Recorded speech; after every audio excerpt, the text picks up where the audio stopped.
Kalorki, Meme Vice Ganda, magiging spokesperson nga ba ng Kim Pao?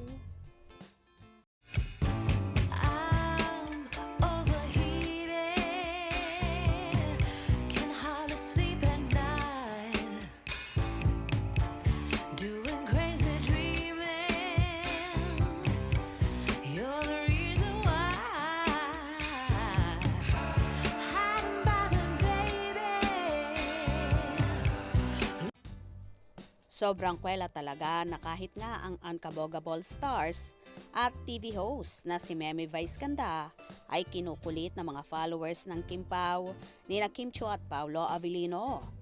May nag-tweet kasi na isang fanny na si Madilu. Ayon nga sa fan na ito, Meme, chika mo naman kung anong estado ng hashtag Kim Pao.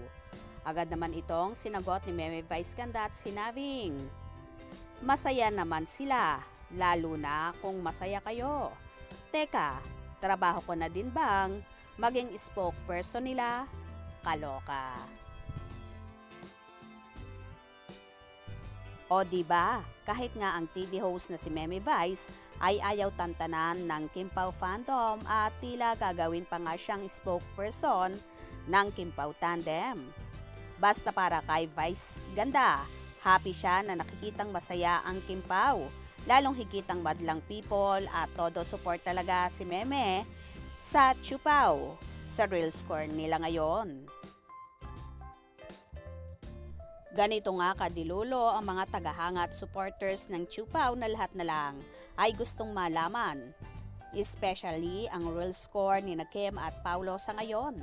Sa bagay, hindi naman kasi may kakaila ang mga ikinikilos ng dalawa na halata mo talagang may something special na nga sa Chiu Pao. Masasabi nga bang what you see is what you get na ang Kim Pao? Well, hayaan muna natin sila na i-enjoy kung anong meron sila ngayon dahil paniguradong balang araw ay magsasalita rin ang dalawa sa tamang panahon. Kahit nga mga kasamahan ni Kim sa afternoon show na It's Showtime ay ikinakanta ang relasyon ng dalaga na lahat naman ay masaya para sa aktres. Ibalato na lang muna natin sa Kim Pao ang kanilang pananahimik dahil soon lalantad din sila sa publiko. Tama ba ako, Meme Vice Ganda? Kaya naman tumutok at huwag na huwag pahuhuli sa mga maiinit na kaganapan. Anong inyong magiging reaction sa bidyong ito? Comment below.